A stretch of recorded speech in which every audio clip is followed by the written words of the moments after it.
Assalamualaikum class. This is Mohammad Hashim Zia and you guys are watching Mathflix by Hashim Zia. भाई आज की class में exercise number 5.2 का lecture number 3 discuss कर रहे होंगे जिसमें क्वेश्चन नंबर 8, 9 और 10 हमारे पास आ रहे हैं। अगेन मेन क्वेश्चन हमारे पास वही है, आपको एक सीरीज गिवन है जो कि मुझे साफ दिख रहा है, इनफिनाइट टर्म्स तक की सीरीज आ रही है। आपसे कहा जाता है कि भैया क्या निकालो, सम कैलकुलेट करना है। कोई मसले की बात नहीं है, कोई इशू की बात नहीं है, कोई प्रॉब्लम की बात नहीं है, सही है ना भाई। हमें इस क्वेश्चन को सॉल्व करना है। हमें क्या गिवन है भैया, हमें सिंपल तरीके से सीरीज गिवन है। हमसे कहा जा रहा है इनफिनाइट टर्म्स तक की सीरीज आ रही है, आपने सॉल्व क्या करना है, आपने सिंपल तरीके से इस पर्टिकुलर क्वेश्चन के अंदर आपने सिंप्लीफाई करना है भैया, आपने सम ऑफ द इनफिनाइट टर्म्स निकालनी है। अब देखो सबसे पहले नंबर के ऊपर अच्छा बच्चा वो जो पहले हमेशा सीरीज को एनालाइज कर ले। आपको जो सीरीज गिवन है इसको अगर मैं एक दफा लिख दूं, क्या सीरीज गिवन है, ये गिवन है 1+4 डिवाइडेड बाय 4 प्लस का 7 डिवाइडेड बाय 4 का स्क्वायर प्लस का 10 डिवाइडेड बाय 4 का क्यूब प्लस का dot dot dot dot dot till infinite. अब देखो अगर हम इसको अलग अलग वे में देखें तो आपको ऊपर वाली सीरीज क्या गिवन है, ऊपर वाली सीरीज आपको इंडिविजुअली क्या गिवन है, वो गिवन है 1, 4, 7, 10 comma dot dot dot dot till infinity, जो कि मुझे साफ दिख रहा है एपी की सीरीज आ रही है। किसकी सीरीज आ रही है, एपी की सीरीज आ रही है। हमारे पास ए की वैल्यू 1 है और यहाँ पे कॉमन डिफरेंस क्या होगा, 3 के बराबर होगा। कॉमन डिफरेंस का मतलब second term minus first term will be 3, 7 minus 4 will also be 3 and then obviously 10 minus 7 also be 3। तो कॉमन डिफरेंस हमारे पास यहाँ पे ऊपर वाली सीरीज में 3 आ रहा है, ओके। और जो नीचे वाली सीरीज है ये कॉमन रेशियो वाली सीरीज होगी। कैसे, 1 × 1/4 इंटू 1/4 का स्क्वायर इंटू 1/4 का क्यूब। जो नीचे वाली सीरीज है वो कैसी है, वो जीपी की सीरीज है, हमें साफ ये बात दिख रही है। और इस सीरीज के अंदर ए की वैल्यू क्या है, अगेन 1 के बराबर होगी। मगर कॉमन रेशियो यहाँ पे क्या होगा, कॉमन रेशियो होता है हमेशा जीपी के अंदर मेरा बेटा, तो कॉमन रेशियो क्या होगा, अगेन ये बहुत सिंपल सी चीज है। देखो कॉमन रेशियो कैसे निकालते हैं, second term divided by first term. तो 1/4 divided by first term 1 obviously equal to 1/4 ही है। तो आपके पास कॉमन रेशियो भी किसके बराबर है, 1/4 के बराबर है। यानी कि हमारे पास जो सीरीज गिवन है मेरा बच्चा, इस सीरीज के अंदर सिंपल तरीके से आपके पास एक अर्थमेटिक की सीरीज आ रही है, एक ज्योमेट्रिक की सीरीज आ रही है। हमें फाइंड क्या करना है, क्योंकि dot dot dot dot given है तो जाहिर सी बात है सम ऑफ द इनफिनाइट टर्म्स तक की हमें सम निकालना है। कोई इशू नहीं है। मैंने आपसे क्या कहा था, सबसे पहला काम देखो, अगर मुझसे पढ़ रहे हो आपको स्टेप्स के अंदर मैंने पूरा क्वेश्चन वैसे समझाया हुआ है। आपने अगर क्वेश्चन नंबर 7 समझा हुआ है आप इजीली सॉल्व कर सकते हो। सबसे पहले नंबर के ऊपर जो क्वेश्चन आपको गिवन है आपने एज इट इज उसको एस एन के बराबर ले लेना है। सारी बात सबको समझ में आ गई कि हम लोगों ने देख लिया कि हमारे पास जो ओरिजिनल क्वेश्चन गिवन है उसके अंदर ऊपर वाली जो सीरीज है वो एपी की आ रही है, नीचे वाली सीरीज जीपी की आ रही है, सही है ना भाई। तो ऊपर कॉमन डिफरेंस हमने देख लिया, नीचे कॉमन रेशियो देख लिया, अपनी आसानी के लिए, सिर्फ और सिर्फ अपनी आसानी के लिए। अब पहला स्टेप क्या होता है, देखो इन क्वेश्चन को सॉल्व करने का पहला स्टेप मैंने वो क्या बताया था, जो भी कॉमन रेशियो वाली टर्म होती है उससे ओरिजिनल क्वेश्चन को आप क्या करवाएंगे, सिंपल तरीके से उससे पूरे के पूरे क्वेश्चन को मल्टीप्लाई करवाते हैं। मगर सबसे पहले आप, एक अच्छी बात ये कि पूरे क्वेश्चन को दोबारा से आप लिखना चाहे तो आप लिख भी सकते हैं। अच्छी निशानी तो ये होती है कि एक दफा पूरे क्वेश्चन को दोबारा उतार दें ताकि क्वेश्चन नंबर एक का उसे नाम दे दिएगा। तो भाई क्या है पूरा क्वेश्चन मेरे पास, 1 प्लस का 4 डिवाइडेड बाय 4 प्लस का 7 डिवाइडेड बाय 4 का स्क्वायर प्लस का 10 डिवाइडेड बाय 4 का क्यूब प्लस का dot dot dot dot dot dot dot dot. तो ये हमारे पास क्या आ गई, हमारी इक्वेशन नंबर 1। अब क्या करना है मेरा बेटा, इस इक्वेशन नंबर 1 को हम लोगों ने सिंपल तरीके से कॉमन रेशियो से मल्टीप्लाई करवाते हैं। तो कॉमन रेशियो हमारे पास यहाँ पे क्या, 1/4। या फिर आप इसको ऐसे भी अपने ध्यान में रख सकते हो कि जो भी कॉमन टर्म होती है, जो भी टर्म इंक्रीज हो रही होती है, जो भी टर्म रिपीट हो रही होती है, उस टर्म से मल्टीप्लाई करवाना है। तो भैया वो कौन सी टर्म है, ऑब्वियसली सी बात है हमारे पास 1/4 है। तो मैं क्या लिखूंगा, multiply multiply equation number 1 by 1/4। तो हमारा क्वेश्चन क्या बन जाएगा बेटा, हमारा क्वेश्चन सिंपल तरीके से हो जाएगा 1/4 अच्छा इसके अंदर आपने एक काम और करना है जो मैंने मिस कर दिया, कि भाई ओरिजिनल क्वेश्चन को आपने एसएन के बराबर कंसीडर करना होता है। यानी कि एसएन का मतलब क्या, सम ऑफ द एंड टर्म। ये सारी बातें मैं लास्ट क्लास में सिखा चुका हूं, उसमें कोई नई चीज नहीं है। तो हमने ओरिजिनल क्वेश्चन को, जो हमारे पास ओरिजिनल क्वेश्चन होता है उसको एसएन के बराबर कंसीडर करते हैं, और ये हमारे पास क्या आ गई, इक्वेशन नंबर 1 आ गई। अब आपने इक्वेशन नंबर 1 को क्या करवाना है, सिंपल तरीके से मल्टीप्लाई बाय 1/4 करवा देना है। तो भैया ये क्या बन जाएगा, लेफ्ट हैंड साइड पे भी क्या हो जाएगा, 1/4 into S N equal to के बाद 1/4 का 1/4 प्लस का 4 डिवाइडेड बाय 4 का स्क्वायर प्लस का 7 डिवाइडेड बाय 4 का क्यूब। यानी कि हम पूरी की पूरी इक्वेशन नंबर 1 को जो है ना 1/4 से मल्टीप्लाई करवा रहे हैं, बिल्कुल लास्ट क्लास जैसा क्वेश्चन है, कोई नई चीज नहीं हुई भाई। 7/4 का स्क्वायर जब 1/4 से मल्टीप्लाई होगा तो 7/4 का क्यूब बन गया। फिर 10/4 का क्यूब जब 1/4 से मल्टीप्लाई होगा तो क्या बन जाएगा, 10/4 की पावर 4 हो जाएगा ना, जाहिर सी बात है पावर में इजाफा हो जाएगा। प्लस का dot dot dot dot dot, ये हमारे पास क्या आ गई, इक्वेशन नंबर 2 आ गई। तो पहला स्टेप क्या होता है, देखो जो भी आपका ओरिजिनल क्वेश्चन आ रहा है उसको आपने एसएन से रिप्रेजेंट करवाना है। दूसरा स्टेप क्या होता है भैया, जो भी कॉमन टर्म है उससे मल्टीप्लाई करवाओ, मल्टीप्लाई करवा के आपको इक्वेशन 2 मिल जाएगी। तीसरा सबसे बुनियादी और सबसे मजे का स्टेप क्या होता है, इन दोनों इक्वेशंस को फिर सबट्रैक्ट करवाना होता है। ये सबसे आसान स्टेप है, सबसे मजे का स्टेप है कि दोनों इक्वेशंस को आपने क्या करवाना है, सबट्रैक्ट करवाना है। अब सबट्रैक्ट कैसे करवाएंगे, देखो लेफ्ट हैंड साइड पे सबट्रैक्ट करवाते हैं। एस एन माइनस का 1/4 एस एन क्या हो जाएगा, पहले कोफिशिएंट्स देख लो, एस एन के साथ कुछ भी नहीं है तो इसका मतलब क्या है, 1 है, तो 1 माइनस का 1/4 किसके बराबर होगा, 1 माइनस का 1/4, मैं इसका बेसिक कॉन्सेप्ट एलसीएम, 4 माइनस का 1, 3 डिवाइडेड बाय 4 के बराबर होगा, किसके बराबर होगा, 3 डिवाइडेड बाय 4 एस एन के बराबर, इक्वल टू के बाद। अच्छा भाई, मैंने आपको शॉर्ट ट्रिक बताई थी, देखो फर्स्ट वाली सीरीज का जो पहली टर्म होती है वो हमेशा एज इट इज लिख देते हैं, क्योंकि इसके वेरी मुकाबले का कोई और नहीं है ना, इसके नीचे 4 नहीं है, देखो बाकी सेकंड सीरीज के अंदर 4 से स्टार्ट होती है, डिवीजन सबके नीचे 4 आ रहा है, तो इसलिए पहली वाली सीरीज की फर्स्ट टर्म हमेशा याद रखिएगा, उसको एज इट इज आपने उतार देना है। अब आगे मूव करेंगे, आगे देखो आगे क्या होगा, अगर आप आगे गौर से देखो तो आगे क्या है, देखो 4 डिवाइडेड बाय 4 हो रहा है, आगे क्या हो रहा है, 4 डिवाइडेड बाय 4, तो 4 डिवाइडेड बाय 4 में से अगर आप 1/4 को माइनस करवाओ, देखो 4 डिवाइडेड बाय 4 में से अगर आप 1/4 को माइनस करवाओ तो भैया क्या बन जाएगा, देखो 4/4 में से अगर मैं 1/4 को माइनस करवाऊं तो जाहिर सी बात है एलसीएम से में ऊपर वाली टर्म सब्ट्रैक्ट हो जाएगी, 3 डिवाइडेड बाय 4 बन जाएगा, क्या बन जाएगा मेरा बेटा, 3 डिवाइडेड बाय 4 बन जाएगा। आगे मूव करते हैं, आगे देखो आगे क्या है, 7 डिवाइडेड बाय 4 का स्क्वायर, और यहाँ पे क्या आ रहा है 4/4 का स्क्वायर, तो इन दोनों को आपस में सब्ट्रैक्ट करवा दीजिए, क्या बन जाएगा भाई, 7 में से अगर आप 4 निकालो तो हमारे पास क्या आता है, सिंपल तरीके से 3 बचेगा, तो 3 डिवाइडेड बाय 4 का स्क्वायर आ जाएगा, क्या आ जाएगा, 3 डिवाइडेड बाय 4 का स्क्वायर, सिंपल तरीके से क्या आ जाएगा, 3 डिवाइडेड बाय 4 का स्क्वायर। इसी तरीके से मेरे प्यारे शागिर्दों आगे देखो आगे क्या है, आगे सिंपल तरीके से 10 डिवाइडेड बाय 4 के क्यूब में से जब 7 डिवाइडेड बाय 4 का क्यूब माइनस करोगे, 10 में से 7 जाएगा तो ऑब्वियसली क्या बचेगा, 3 बचेगा, तो क्या आ गया हमारे पास, 3 डिवाइडेड बाय 4 का क्यूब। इसी तरीके से आगे क्या होगा भाई, 10 के बाद ऑब्वियसली 13 होगा, 13 डिवाइड बाय 4 की पावर 4 में से 10 डिवाइड बाय 4 की पावर 4 निकालूंगा, अगेन क्या आएगा, 3 डिवाइडेड बाय 4 की पावर 4 आ जाएगा। इस तरीके से हमें ये सीरीज मिल गई। तो भाई पहला स्टेप क्या होता है, क्वेश्चन को एज इट इज एक दफा एसएन पे उतारना, दूसरा स्टेप मल्टीप्लाई करवाना, तीसरे स्टेप के ऊपर आपने सिंपल सेपरेट करवाना होता है, देन आपके पास जो इक्वेशन आती है इसको सिंप्लीफाई करके लिख दें, जो भी आपके पास आंसर आया सेपरेट करवाने के ऊपर इसको सिंप्लीफाई करके लिखना होता है। देखो बहुत आसान से कॉन्सेप्ट है ये, आपको लगती है भाई बहुत मुश्किल एक्सरसाइज चैप्टर नंबर 5, हालांकि सबसे आसान है, इसलिए पहले इसको करवा रहा था मैं। अब देखो क्या बन गया आपके पास, 3 डिवाइडेड बाय 4 एस एन का S N as it is equal to के बाद इस सीरीज को अगर आप तरीके से लिख दो तो भाई 1 का 1 एज इट इज, देखो यहाँ पे हमारे पास मुझे साफ दिख रहा है कि यहाँ से 1 के बाद से हमारे पास एक इनफिनाइट सीरीज बन रही है, और इस इनफिनाइट सीरीज में से मुझे साफ दिख रहा है कि सबके पास 3 क्या आ रहा है, कॉमन आ रहा है, 3 को आप एक ही दफा कॉमन ले लीजिए, तो आपका ब्रैकेट में क्या आ जाएगा, ब्रैकेट में आपके पास आ जाएगा 1 डिवाइडेड बाय 4 प्लस का 1 डिवाइडेड बाय 4 का स्क्वायर प्लस का 1 डिवाइडेड बाय 4 का क्यूब प्लस का 1 डिवाइडेड बाय 4 की पावर 4, और इस तरीके से कहानी चलती जाएगी इनफिनाइट टर्म्स तक। तो अब ये आपके पास क्या आ गई, इक्वेशन अल्फा आ गई। जरा सोच के जवाब दीजिएगा, तमाम बच्चे जो भी वीडियो को देख रहे हैं काइंडली सोच के जवाब दीजिएगा, क्या आपको इस क्वेश्चन में 2 दफा सब्ट्रैक्शन करवानी पड़ेगी, एक ही दफा सब्ट्रैक्शन के ऊपर इन्फिनिटी का फॉर्मूला अप्लाई कर सकते हो, सोच के जवाब दीजिएगा। बिल्कुल क्वेश्चन नंबर 7 जैसा क्वेश्चन है। भैया मैंने आपको क्या बताया था, मैंने आपसे कहा था कि भाई जब आप फर्स्ट दफा सब्ट्रैक्ट करवा के आंसर निकालते हो, अगर तो आपके पास आंसर के अंदर आपके पास सम टू इन्फिनिटी की ऐसी टर्म्स ना बन रही हो जिसके ऊपर सम टू इन्फिनिटी अप्लाई ना हो सकता हो, तब हम क्या करेंगे, दोबारा से उस सीरीज के ऊपर मल्टीप्लाई करवाएंगे, दोबारा से सब्ट्रैक्शन करवाएंगे और फिर सम टू इन्फिनिटी की सीरीज फॉर्म कर देंगे ताकि सम टू इन्फिनिटी का फॉर्मूला अप्लाई किया जा सके।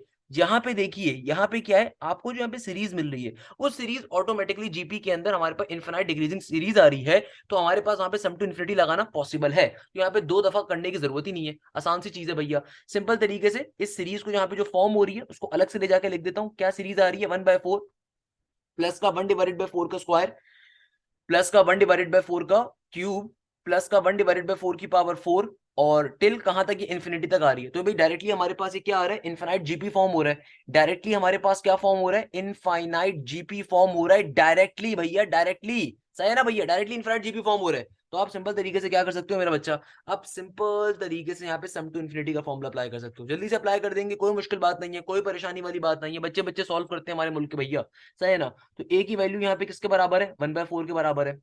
कॉमन रेशियो क्या होगा, कॉमन रेशियो क्या होता है, second term divided by first term, तो 1/4 का स्क्वायर डिवाइडेड बाय 1/4। तो भैया आपका मैथ्स का बेसिक कॉन्सेप्ट कर लीजिए यार, एक से ज्यादा टर्म्स अगर नीचे डिवाइड हो जाए सबसे नीचे वाली टर्म ऊपर जाकर रेसिप्रोकेट होकर लिखी जाती है। मैथ्स का बेसिक कॉन्सेप्ट क्या कहता है, मैथ्स का बेसिक कॉन्सेप्ट हमसे कहता है कि भैया देखो अगर एक से ज्यादा टर्म्स कभी भी कहीं पे भी डिवाइड हो रही हो तो सबसे नीचे वाली जो टर्म है वो नीचे से ऊपर जाकर रेसिप्रोकेट होकर लिखी जाएगी, तो क्या बन जाएगा, 4/4 का स्क्वायर, 4 से 4 कट गया तो आंसर क्या आ जाएगा आपके पास, कॉमन रेशियो का 1/4 ही आ रहा है। तो देखो आपके पास हमेशा आर की वैल्यू 1 से लेसर देन होनी चाहिए, सम टू इन्फिनिटी की फॉर्मूले की कंडीशन होती है, सारी बातें मैंने आपको पढ़ाई भी है चैप्टर नंबर 4 सीक्वेंस सीरीज के अंदर। अब इसको सिंप्लीफाई कर सकते हो आप। देखो भाई यहाँ पे सम टू इन्फिनिटी का फॉर्मूला क्या बन जाएगा, ए डिवाइडेड बाय 1 माइनस का आर। क्या होता है, ए डिवाइडेड बाय 1 माइनस का आर। देखो मेरा बेटा ए की वैल्यू क्या है, ए की वैल्यू है 1/4। डिवीजन के अंदर 1 माइनस का आर, आर की वैल्यू क्या है 1/4। सिंपल तरीके से ऊपर आ गया 1/4 का 1/4, तो 1 माइनस का 1/4 क्या हो जाएगा, ये हो जाएगा सिंपली 3 डिवाइडेड बाय 4। तो 4 से 4 कट गया, तो आपके पास फाइनली सम टू इन्फिनिटी की वैल्यू क्या आ गई, इस छोटी सी सीरीज के आपके पास सम की वैल्यू किसके बराबर आ गई, सम टू इन्फिनिटी की, ये आ गई 1 डिवाइडेड बाय 3 के बराबर। किसके बराबर आ गई, 1 डिवाइडेड बाय 3 के बराबर आ गई। अब आपने करना क्या है, इसको उठा के इक्वेशन नंबर अल्फा में डाल दोगे, तो आप सिंप्लीफाई करोगे, फाइनली आपका आंसर आ जाएगा। तो क्या लिख सकते हो आप, नाउ इक्वेशन अल्फा बिकम्स, कोई मुश्किल चीज नहीं है, बच्चे बच्चे सॉल्व करते हैं। मतलब लोग कहते हैं चैप्टर 5 मुश्किल है, मुझे बताओ क्या प्रॉब्लम है। नाउ इक्वेशन अल्फा बिकम्स 3/4 का 3/4 as it is, S N का S N as it is, equal to के बाद 1 प्लस का 3, और ये जो पूरी की पूरी टर्म है हमारे पास किसके बराबर आ गई, सिंपल हमारे पास जो इसका सम की वैल्यू क्या आई 1/3 के बराबर आ गई। तो इस 3 से 3 क्या हो जाएगा, कैंसिल आउट। तो आपके पास ये क्या आ गया, 3 डिवाइडेड बाय 4 एस एन का एस एन। 1 प्लस का 1 किसके बराबर होता है, 2 के बराबर होता है। सिंपल तरीके से ये 4 यहाँ पे डिवाइड हो रहा है, वहां पे मल्टीप्लाई होगा, 3 मल्टीप्लाई हो रहा है, डिवाइड हो जाएगा, तो क्या बन जाएगा, S N is equal to 4 2 8, और 3 नीचे डिवीजन में आ जाएगा। तो फाइनली आपके पास इस पूरे की पूरी सीरीज के सम की वैल्यू किसके बराबर आ गई, 8 डिवाइडेड बाय 3 के बराबर। मुझे बताइए इस क्वेश्चन में क्या प्रॉब्लम है, इस क्वेश्चन में क्या मसले की बात है। भाई बच्चे बच्चे सॉल्व कर लेते हैं। देखो तमाम क्वेश्चंस का पैटर्न एक ही जैसा है, एक ही तरीके कार के ऊपर है। आपने खाली इस बेसिक पैटर्न को समझना है। पैटर्न क्या है, देखो पूरी एक्सरसाइज एक बेसिक पैटर्न पे सॉल्व हो रही है। अगर आपको एक क्वेश्चन भी समझ में आ गया, आप सारे क्वेश्चन समझ सकते हैं। बेसिक पैटर्न क्या है कि भाई जो भी क्वेश्चन आ रहा है उसको पहले एस एन के बराबर लिखोगे, उसको इक्वेशन नंबर 1 का नाम दोगे, जो भी कॉमन टर्म आ रही है उससे इक्वेशन 1 को मल्टीप्लाई करोगे, नई इक्वेशन आएगी, दोनों इक्वेशन को सेपरेट करवाओगे, फिर आप इस बात को चेक करोगे आया इस सम टू इन्फिनिटी के अंदर आपके पास यहाँ पे जो सीरीज फॉर्म हो रही है दूसरी वाली, ये इस पे सम टू इन्फिनिटी अप्लाई हो सकता है। अगर तो अप्लाई हो सकता होगा तो अप्लाई करके सम निकालोगे, वापस इक्वेशन अल्फा में डाल के आंसर निकाल लोगे। और अगर नहीं अप्लाई हो सकता होगा तो बिल्कुल क्वेश्चन नंबर 6 7 की तरह, क्वेश्चन नंबर 6 और 5 की तरह क्या करोगे, पहले वहां पे आपने उस सीरीज के ऊपर दोबारा सब्ट्रैक्शन अप्लाई करनी है, दोबारा मल्टीप्लीकेशन करवानी है, फिर आपके पास नई सीरीज आएगी, फिर उसमें सम टू इन्फिनिटी अप्लाई कर लोगे। तो क्वेश्चन नंबर 9 बिल्कुल इसी तरह का क्वेश्चन है, बड़े मजे का क्वेश्चन है। आइए देखते हैं क्या कह रहा है क्वेश्चन नंबर 9। आइए समझते हैं क्वेश्चन नंबर 9 की गहराइयों में कि क्वेश्चन नंबर 9 हमसे कहना क्या चाहता है। बेटा अब हमारे पास क्वेश्चन नंबर 9 आ रहा है। क्वेश्चन नंबर 9 बिल्कुल लास्ट क्वेश्चन जैसा क्वेश्चन है, इसको ऑल्दो आपको खुद से सॉल्व करना चाहिए, मेरी जरूरत नहीं पड़नी चाहिए, बट चलिए मैं फिर भी करवा देता हूँ इस क्वेश्चन को, कोई मसले की बात नहीं है।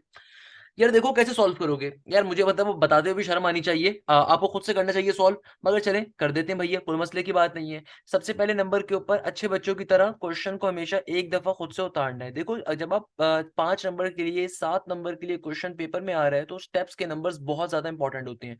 हमेशा अच्छे बच्चों की तरह क्वेश्चन को सबसे पहले आप एक दफा खुद से उतारा करो, ये स्टेप नंबर 1 होता है, याद रखिएगा हमेशा। अब आप सीरीज को चेक कर लीजिए, मुझे साफ देख रहे हो ऊपर वाली जो सीरीज आ रही है उसमें ना तो कॉमन डिफरेंस सेम होगा ना कॉमन रेशियो सिमिलर होगा, क्योंकि 5 में से 12 निकालूंगा जो भी वैल्यू आएगी 22 में से 12 निकालने पे नहीं आ सकती, और 5 में से 1 निकालने पे 4 आएगा, 12 में से 5 निकालने पे 4 नहीं आता, तो ऊपर तो सीरीज ही डिफरेंट है। खैर तो ऊपर तो कॉमन रेशियो हो ही नहीं सकता। जो नीचे वाली सीरीज है, नीचे वाली सीरीज देखो, ये 1,1/3, 1 डिवाइडेड बाय 3 का स्क्वायर, 1 डिवाइडेड बाय 3 का क्यूब, 1 डिवाइडेड बाय 3 का 4, डॉट डॉट डॉट। अब देखो कितना मजे का क्वेश्चन लगना चाहिए, अभी आपको मुश्किल नहीं लगने चाहिए, सारे क्वेश्चन मैंने जब खुद से आपको सॉल्व करवाए। देखो यहाँ पे ए की वैल्यू 1 है, मुझे साफ दिख रहा है कॉमन रेशियो क्या होगा, second term divided by first term, obviously 1/3 होगा। देखो इस वाले स्टेप का फायदा क्या होता है, इस स्टेप का सिर्फ फायदा ये होता है आपको ये पता चल जाता है आपने किस टर्म से मल्टीप्लाई करवाना है, that's the only reason here. Clear है, अब सिंप्लीफाई करवा लेंगे भैया। कैसे करवाएंगे, देखो सिंपल तरीके से सबसे पहले अपने पूरे के पूरे क्वेश्चन को एक दफा एसएन के ऊपर रिप्रेजेंट करवा दोगे, तो SN is equal to 1 plus का 5 डिवाइडेड बाय 3 प्लस का 12 डिवाइडेड बाय 3 का स्क्वायर, प्लस का 22 डिवाइडेड बाय 3 का क्यूब, प्लस का 35 डिवाइडेड बाय 3 की पावर 4, प्लस का dot dot dot dot dot. तो ये आपकी क्या बन गई, इक्वेशन नंबर 1 बन गई।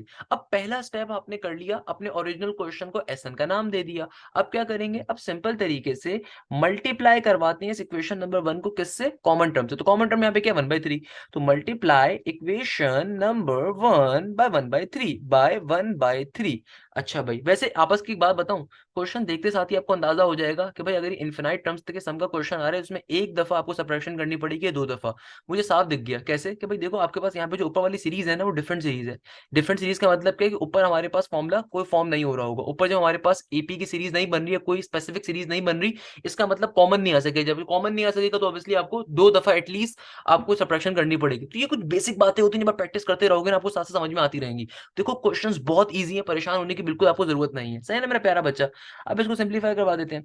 तो भाई सिंप्लीफाई कैसे करवाएंगे, मल्टीप्लाई इक्वेशन नंबर 1/1/3, तो क्या बन जाएगा 1/3 into S N equal to के बाद 1/3 प्लस का 5/3 का स्क्वायर प्लस का 12/3 का क्यूब प्लस का 22/3 की पावर 4 प्लस का 35/3 की पावर 5 प्लस का dot dot dot dot dot. तो ये आपके पास क्या आ गई, सिंपल तरीके से इक्वेशन नंबर 2 की वैल्यू बन गई। अब जब आपने इक्वेशन 1 भी फॉर्म कर ली, इक्वेशन नंबर 2 भी फॉर्म कर ली, दोनों इक्वेशंस को मल्टीप्लाई करवा के फॉर्म कर लिया, अब करना क्या है, सिंपल तरीके से दोनों इक्वेशन को सबट्रैक्ट करवा देना है भैया। इसमें क्या प्रॉब्लम है, बच्चे बच्चे सॉल्व करते हैं भाई, क्लियर है मेरा प्यारा बच्चा। तो भाई सिंपल तरीके से इक्वेशंस कभी भी दुनिया में सबट्रैक्ट होती हैं तो हमेशा क्या किया जाता है, नेगेटिव का साइन आ जाता है नीचे वाली तमाम वैल्यूज के साथ। तो भैया देखो 1 SN में से अगर मैं 1/3 माइनस करूं तो 1 माइनस का 1/3, 3 माइनस का 1, 2/3 SN बन जाएगा। क्या बन जाएगा, 2/3 SN का SN इक्वल टू के बाद आपको मैंने एक शॉर्ट ट्रिक बताई थी, क्या बताया था, हमेशा याद रखिएगा पहली वाली सीरीज के अंदर जो फर्स्ट टर्म होती है उसको हमेशा एज इट इज लिख देते हैं। अच्छा अब देखो ये जो पहली वाली सीरीज में 5/3 आ रहा है, दूसरी सीरीज में 1/3 आ रहा है, तो 5/3 माइनस का 1/3 क्या बनेगा, और तो मुझे मालूम है 5 में से एक जाएगा, 4/3 बन जाएगा। क्या बन जाएगा, हम साफ दिख रहे हैं 4/3 बन जाएगा। आप यहाँ पे ऐसे ले जाके चेक भी कर लो। तो भाई 5/3 में से अगर आप 1/3 माइनस करोगे तो 5 में से एक गया, 4/3 बन गया। यहाँ पे देखो क्या बन रहा है, 12/3 के स्क्वायर में से अगर मैं 5/3 के स्क्वायर को माइनस करूंगा, 12 में से अगर आप 5 निकालो, भाई 12 में से 5 जाएंगे तो क्या बचेगा, 7 बचता है। क्या बन गया ये आपके पास 7/3 का स्क्वायर। आगे क्या आएगा, आगे देखो भैया 22/3 का क्यूब, उसमें से अगर 12/3 का क्यूब निकालो, भाई 22 में से अगर 12 जाएंगे सीधा सीधा क्या बनेगा, 10 बन जाएगा भैया, क्या बन जाएगा 10। तो 10/3 का क्यूब बन गया। आगे क्या हो रहा है, आगे देखो भैया 35/3 की पावर 4 में से अगर 22/3 की पावर 4 निकालूंगा क्या बनेगा, 10 और 13 क्या बन जाएगा, 13/3 की पावर 4 बन जाएगा। इस तरीके से हमारी ये कहानी चलती जाएगी चलती जाएगी चलती जाएगी, क्लियर है। ये आपके पास आ गई आपकी इक्वेशन अल्फा, बल्कि इसको इक्वेशन अल्फा भी मत कहो। अभी हम लोगों ने क्या कर लिया, इक्वेशन 1 फॉर्म करी जो ओरिजिनल क्वेश्चन को लिखने के ऊपर होती है, फिर उसको कॉमन टर्म से मल्टीप्लाई करवा के इक्वेशन 2 बनाई, एंड देन दोनों इक्वेशन को सेपरेट करवाने के बाद हमारे पास ये फाइनल टर्म आ गई। इसको थोड़ा सा सिंप्लीफाई करके लिख दिया जाएगा, थोड़ा सा सिंप्लीफाई करके लिखेंगे तो क्या बन जाएगा, ये बन जाएगा 2/3 SN का SN। अब देखो जब आप हमेशा कभी भी अपनी इक्वेशन को सेपरेट करवाते हो ना, देन आपकी जिम्मेदारी क्या होती है, उसमें देखना कोई सीरीज अगर फॉर्म हो रही है तो सिंप्लीफाई करवाना। तो अब देखो मुझे साफ दिख रहा है कि इस 1 के बाद से लेके ऑनवर्ड्स हमारे पास एक सीरीज जैसी कोई टर्म फॉर्म हो रही है, ऑल्दो सीरीज फॉर्म नहीं हो रही, उस जैसी एक टर्म फॉर्म हो रही है इन्फिनिटी तक की। तो क्या है ये 1 प्लस का, इसको मैं ब्रैकेट में कर देता हूँ, 1 प्लस का 4/3 प्लस का 7/3 का स्क्वायर प्लस का 10/3 का क्यूब प्लस का 13/3 की पावर 4 प्लस का dot dot dot dot dot. अब इसको फाइनली हम इक्वेशन अल्फा कह सकते हैं। मगर देखो इस क्वेश्चन में हमें चूंकि इन्फिनिटी तक का सम निकालना है तो we must know this thing कि हमें सम टू इन्फिनिटी निकालना है, और सम टू इन्फिनिटी अभी आप इस इक्वेशन का नहीं निकाल सकते। क्यों नहीं निकाल सकते, क्योंकि ऊपर आपके पास एक प्रॉपर कैपिटल नंबर आ रहा है, ऊपर हमारे पास एक बड़ा नंबर आ रहा है, जबकि सम टू इन्फिनिटी की कंडीशन क्या होती है कि आर की वैल्यू 1 से छोटी होना। और बाय द वे इस पूरी सीरीज में तो भी आर भी आपका सिमिलर नहीं होगा, इस पूरी सीरीज में तो भी हमारा आर भी सिमिलर नहीं होगा, खाली नीचे वाले टर्म्स में आर सिमिलर होगा, ऊपर वाले टर्म्स में तो आर भी नहीं हमारे पास भी मिलेगा। तो इसका मतलब क्या है, कैसे सॉल्व किया जाएगा ये क्वेश्चन, इसका मतलब ये है कि ऐसे क्वेश्चन को सॉल्व करने का तरीकेकार क्या है कि जब सम टू इन्फिनिटी का कॉन्सेप्ट आ रहा हो और आपको ऐसा क्वेश्चन गिवन हो, जब आपने सब्ट्रैक्शन कर ली, सब्ट्रैक्शन करने के बाद अभी आप सम टू इन्फिनिटी नहीं अप्लाई कर सकते। क्यों नहीं अप्लाई कर सकते, देखो ऊपर बड़ा नंबर है। सम टू इन्फिनिटी की कंडीशन क्या होती है, कंडीशन ये होती है कि हर अगली टर्म पिछली वाली से छोटी हो, पिछली वाली से अगली टर्म छोटी हो, अगली टर्म पिछली वाली से छोटी हो। यहाँ पे देखो ऊपर डिनोमिनेटर के अंदर हमारे पास बड़ी वैल्यू आ रही है, बड़ी वैल्यू जब आ रही है तो ऑब्वियसली इसका मतलब क्या, सम टू इन्फिनिटी अभी अप्लाई नहीं हो सकता, फेल हो जाएगा। इसका मतलब यहाँ पे सब्ट्रैक्शन एक दफा और करनी पड़ेगी। तो आप अपनी आसानी के लिए इसको लेट सपोज किसी भी चीज का नाम दे दीजिए। मैं कह देता हूँ ये हमारे पास बन गया bn के बराबर है, किसके बराबर है, bn के बराबर। ये पूरी की पूरी सीरीज हमारे पास किसके बराबर है, फॉर एग्जाम्पल bn के बराबर। तो मैं यहाँ पे शो भी कर देता हूँ कि bn is equal to 4/3 plus का 7/3 का स्क्वायर प्लस का 10/3 का क्यूब प्लस का 13/3 की पावर 4 प्लस का dot dot dot dot dot. सही है ना भैया। अब करेंगे क्या, अगेन सेम प्रोसेस होता है कि इसको लेट सपोज आप कह दीजिए इसको आप कह दीजिए कि ये आपकी स्मॉल इक्वेशन ए आ रही है। अब करना क्या है, देखो जो भी आपकी कॉमन टर्म होगी अगेन उससे मल्टीप्लाई करवा के सबट्रैक्ट करवा के, ताकि कन्वर्ट करवा लेना इक्वेशन को सम टू इन्फिनिटी की सीरीज के तौर पे। तो अब देखो हमारे पास जो सीरीज बन रही है इसके अंदर भी हमारे पास कॉमन टर्म क्या होगा, हमारे पास जाहिर सी बात है यहाँ पे भी अभी कॉमन टर्म, सिंपल सी बात है क्या होगा मेरा बेटा, 1/3 होगा, क्योंकि कॉमन रेशियो तो अभी 1/3 का है ना। तो इसलिए आप क्या करवाओगे, सिंपल तरीके से multiply equation A by 1/3, multiply equation A by 1/3। देखो जो कॉमन टर्म होती है throughout the series same ही रहती है, दूसरी मल्टीप्लाई करवा के सेपरेट करवा रहे होंगे। तो भैया क्या कैसे करेंगे, आइए देख लेते हैं, कोई मसले की बात थोड़ी है इसके अंदर, कोई प्रॉब्लम की बात थोड़ी है इसके अंदर। भाई देखो ये हो गया 1/3 का बी एन इक्वल टू के बाद 4/3 इंटू 1/3 क्या हो जाएगा, 4/3 का स्क्वायर, आगे क्या हो जाएगा 7/3 का क्यूब, आगे क्या हो जाएगा 10/3 की पावर 4, आगे क्या हो जाएगा मेरा बेटा 13/3 की पावर 5।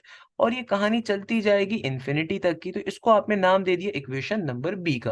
अब करना क्या है, करना बहुत ही सिंपल सा काम है, अगेन दोनों इक्वेशंस को बैठ के हम सबट्रैक्ट करवा रहे होंगे। तो देखो बिल्कुल लास्ट क्वेश्चन जैसा क्वेश्चन है, कोई डिफरेंस वाली बात नहीं है। क्वेश्चन नंबर 5 क्वेश्चन नंबर से हमने ऐसे ही सॉल्व किए थे ना। अब दोनों इक्वेशंस को आपस में क्या करवा देना है, सबट्रैक्ट करवा देंगे। तो भाई 1 माइनस का 1/3 क्या फॉर्म हो जाएगा, यहाँ पे आ जाएगा 2/3 बी एन का बी एन। देखो पहली वाली सीरीज की पहली वाली टर्म को हमेशा एज इट इज उतार देते हैं, सही है ना। अब यहाँ से देखो 7/3 के स्क्वायर में से अगर मैं 4/3 का स्क्वायर माइनस करूँ, तो देखो चूंकि नीचे वाली वैल्यू दोनों की सिमिलर है तो वो तो एक ही बार लिखी जाएगी, ऊपर वाली टर्म सब्ट्रैक्ट करवाएंगे तो 7 में से 4 जाएगा, ऑब्वियसली 3 बचेगा।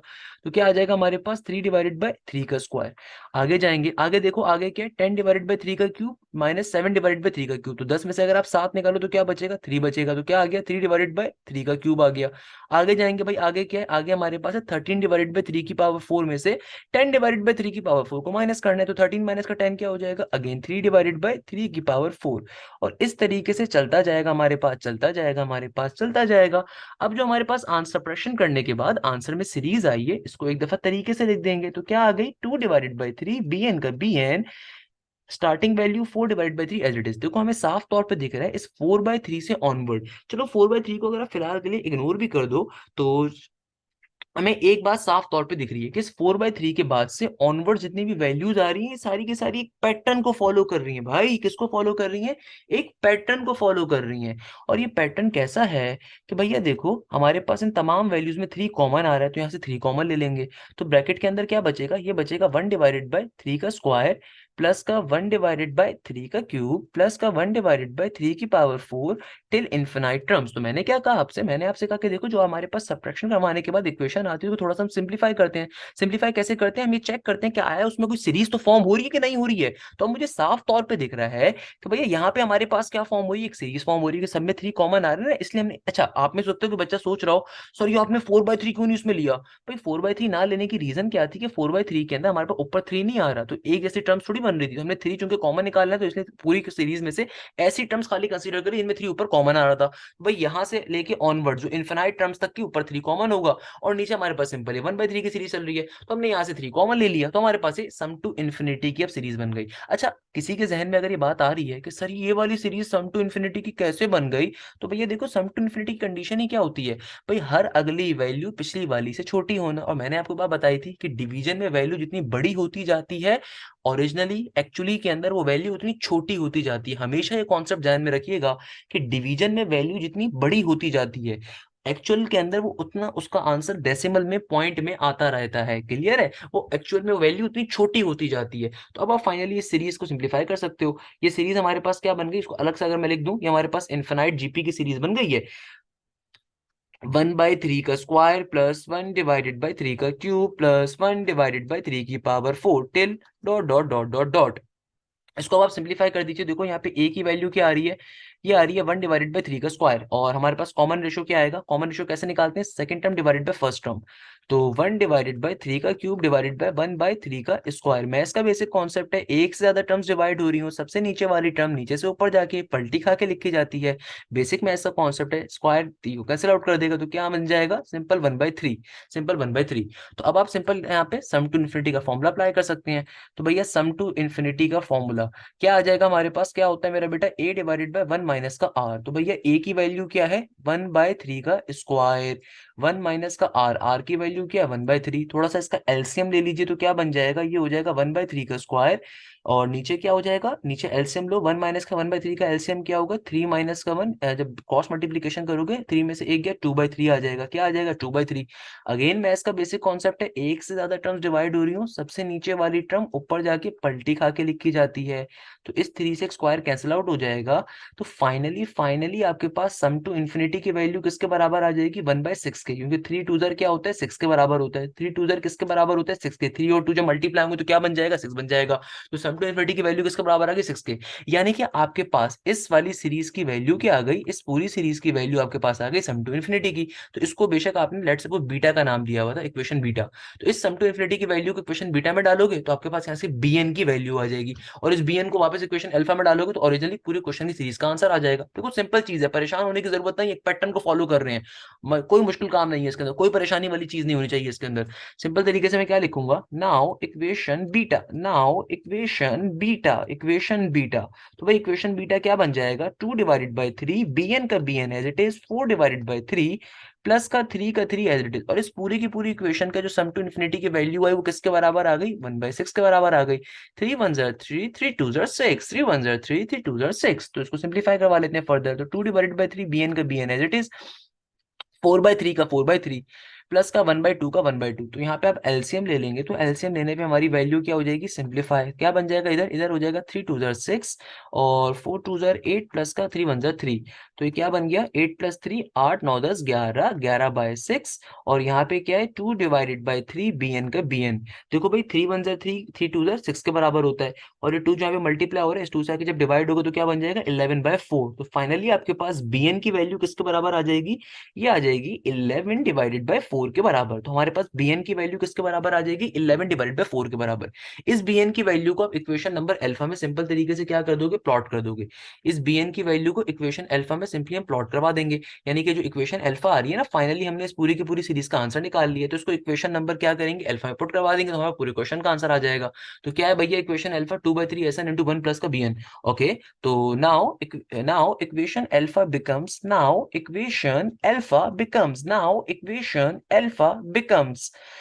इक्वेशन अल्फा बिकम्स, तो क्या बन जाएगा, 2/3 SN का SN एज इट इज, और आगे क्या हो जाएगा, इक्वल टू के बाद 1 प्लस का bn। तो भाई bn की वैल्यू क्या थी हमारे पास, 11/4। तो भैया देखो सिंप्लीफाई करवाने पे 2/3 SN का SN, सिंप्लीफाई कर लेंगे, एलसीएम ले लेंगे, तो 4 का 4, 4 + 11 15। ओके, ये 3 यहाँ पे डिवाइड हो रहा है, वहां पे क्या हो जाएगा मल्टीप्लाई, और ये 2 जो ऊपर मल्टीप्लाई और नीचे आके डिवाइड हो जाएगा। बेसिक मैथ्स होती है ना मेरा बेटा ये वाली, तो कि भाई एक टर्म मल्टीप्लाई और दूसरे जाके डिवाइड होती है, एक टर्म डिवाइड हुई दूसरे जाके मल्टीप्लाई होती है। 15 3 ऑब्वियसली हमारे पास होता है 45 हो जाएगा, है ना भाई, 45 का 45, और नीचे 4 2 8 का 8 आ जाएगा। तो हमारे पास यही इस क्वेश्चन का फाइनल आंसर बन जाएगा। ये क्या आ जाएगा हमारे पास क्वेश्चन का फाइनल आंसर। तो भाई इस तरीके से एक्सरसाइज नंबर 5.2 के क्वेश्चन सॉल्व हो रहे हैं। अब क्वेश्चन नंबर 10 मैं नहीं करवाऊंगा, क्वेश्चन नंबर 10 आपका होमवर्क है, बहुत सिंपल सा क्वेश्चन है, और ये क्वेश्चन नंबर 7 के पैटर्न के ऊपर सॉल्व होगा, बल्कि नहीं, क्वेश्चन नंबर जो 10 है ना ये आपके पास सॉल्व होगा, हाँ क्वेश्चन नंबर 7 के पैटर्न पे सॉल्व होगा, क्वेश्चन नंबर 7 की तरह के क्वेश्चन आ रहे हैं, और आसान सा क्वेश्चन है। तो ये क्वेश्चन आपका मेरी तरफ से होमवर्क है, क्योंकि निस्बतन बहुत ही इजी क्वेश्चन है, इतना कोई मुश्किल नहीं है, कॉम्प्लेक्सिटी कोई भी नहीं है इस क्वेश्चन में, तो ये आपका मेरी तरफ से होमवर्क है।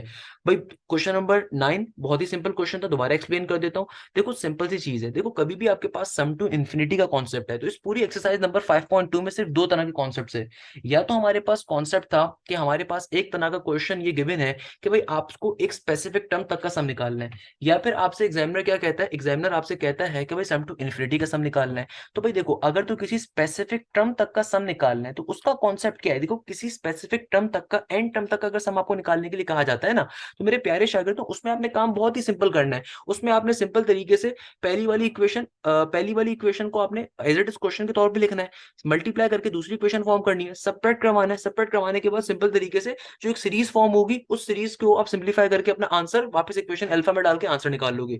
तो शुरू के जो 4 या 5 क्वेश्चन थे उसमें तो सिंपल यही बात की हुई थी कि भाई एक स्पेसिफिक टर्म तक का आपको सम निकालने दिया हुआ था। और दूसरी तरह के क्वेश्चंस कौन से, सम टू इन्फिनिटी वाले, कि भाई इन्फिनाइट टर्म्स तक का सम निकालना है। इन क्वेश्चंस में क्या करना है, इन क्वेश्चंस में आपसे कहा यह जा रहा है कि भाई देखो इन्फिनाइट टर्म्स तक अगर आपको सम निकालना है तो उसके अंदर कॉन्सेप्ट बहुत सिंपल है। आपने अगेन बेसिक काम आपका वही है कि यार यहाँ पे जो भी आपका ओरिजिनल क्वेश्चन आ रहा है आपने उस क्वेश्चन को इक्वेशन नंबर 1 कहना है, फिर मल्टीप्लाई करवाना है कॉमन टर्म से, नई इक्वेशन फॉर्म करोगे, दोनों को सब्ट्रैक्ट करवाओगे। सब्ट्रैक्ट करवाने के बाद जो इक्वेशन आएगी ना, यहां से असल काम स्टार्ट है कि भाई आप इसको देखोगे, अगर तो ये इक्वेशन सम टू इन्फिनिटी के पैटर्न को फॉलो कर रही है। सम टू इन्फिनिटी का पैटर्न क्या होता है कि यार गुजरती टर्म पिछली टर्म से छोटी होनी चाहिए, अगर तो ये उसको फॉलो अप करती है तब तो फिर ठीक है, हम क्या कर सकते हैं, हम सिंपल तरीके से अप्लाई कर सकते हैं। मगर अगर ऐसी सीरीज आ जाए जिसके अंदर ऐसी सीरीज सेपरेट होने के ऊपर मिल रही हो कि जिसके अंदर ऊपर हमारे पास बड़ी वैल्यूज बन रही है और नीचे हमारे पास सम टू इन्फिनिटी का पैटर्न आ रहा है, तो फिर उसका तरीकेकार क्या है कि आप एक दफा फिर से इस सीरीज को अलग से लिखेंगे, सेपरेट करवाएंगे, मल्टीप्लाई करवाएंगे और नई इक्वेशन जो फॉर्म करेंगे सिंप्लीफाई करने के ऊपर, वो आपके पास उसके ऊपर सम टू इन्फिनिटी का कांस्टेंट अप्लाई करेंगे। तो बात यहां पे भी सारी वही सेम है, बस आपने थोड़ा सा ध्यान ये रखना है कि सम टू इन्फिनिटी के क्वेश्चंस के अंदर कि जब आप पहली दफा सेपरेट करवाने के बाद इक्वेशन को सिंप्लीफाई करवाएंगे तो आपने जो सीरीज फॉर्म हो रही होगी उसको आपने कंसीडर करना है कि भाई वो किस तरह की सीरीज है, और उसके ऊपर बस आपने फिर थोड़ी सी वर्किंग और करनी है, एक और दफा सब्ट्रैक्शन करवा देनी है। और अगर आपको पहली दफा के अंदर ही सिंपल सीरीज मिल जाए तो आप डायरेक्टली उसमें भी काम कर सकते हो। तो इस तरीके से क्वेश्चन सॉल्व हो रहे थे मेरा बेटा। इन क्वेश्चन में खुदा रहा कोई मुश्किल काम नहीं है, कोई प्रॉब्लम वाला काम नहीं है। देखो मैंने इतनी डिटेल में आपको सारे क्वेश्चन समझाए हैं।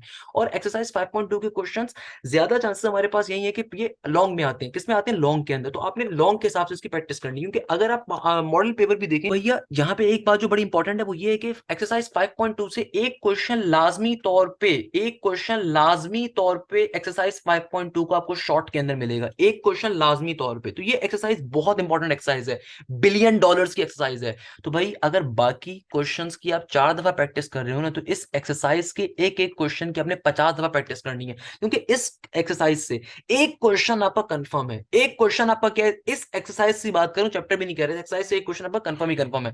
तो भाई यहाँ पे बस इस क्लास को मैं एंड करूंगा, इस उम्मीद के साथ, इस खैरियत के साथ कि आप जहां हैं जैसे खैरियत से होंगे, क्वेश्चन नंबर 10 सॉल्व करिएगा। मुझे हमेशा अपनी दुआओं में याद रखिएगा, अपने दोस्तों से इस चैनल का लिंक जरूर शेयर करिएगा, उन दोस्तों को बताइएगा कि भाई अगर वो आपके बड़े भाई हैं, छोटी बहनें हैं, अगर वो एप्टीट्यूड की तैयारी करना चाहते हैं, किसी मशहूर कोचिंग सेंटर को 60,000 रुपये अफोर्ड नहीं कर सकते, जैसे अनीस हो गया, कोई भी कोचिंग सेंटर हो गया, अल्हम्दुलिल्लाह मैं बड़ा ऐसा पढ़ाता रहा हूँ। तो भाई अगर आपके घर वाले अफोर्ड नहीं कर सकते, या फिर अगर अफोर्ड कर भी सकते हैं तो अगर नहीं चाहते कि भाई 60,000 रुपीज सिर्फ 3 महीनों की, 4 महीनों के लिए दें, तो अल्हम्दुलिल्लाह ईकेट मैथ्स के सारे लेक्चर्स फास्ट के लिए, नस्ट के लिए, आईबी के लिए मैंने फ्री ऑफ कॉस्ट अपलोड करे हुए हैं। और अगर आप इंटरमीडिएट के अंदर हैं और आपको अपनी इंटरमीडिएट की क्लासेस के अंदर प्रॉपर डिटेल में समझ में नहीं आता, या अगर आप किसी कोचिंग को अफोर्ड नहीं कर सकते, नॉट अ बिग डील। तो भाई आपको इस चैनल के ऊपर तमाम मैथ्स के टॉपिक्स डिटेल के अंदर मिलेंगे, पास पेपर सॉल्यूशन मिलेंगे, साथ साथ एमसीक्यूज के सॉल्यूशन, जो कॉलेजेस के पेपर के सॉल्यूशन, सब कुछ आपको मिलेगा। तो अपने दोस्तों से लाजमी चैनल का लिंक शेयर करिएगा, दोस्तों को लाजमी बताइएगा, दोस्तों से लाजमी वीडियो शेयर करिएगा। इसी बात पे इस लेक्चर का इख्तिताम करूंगा कि आप जहां जैसे खैरियत से ने मुझे हमेशा अपनी दुआ में याद रखिएगा। जज़ाकल्लाह, thank you so much. Hashim Zaid signing of.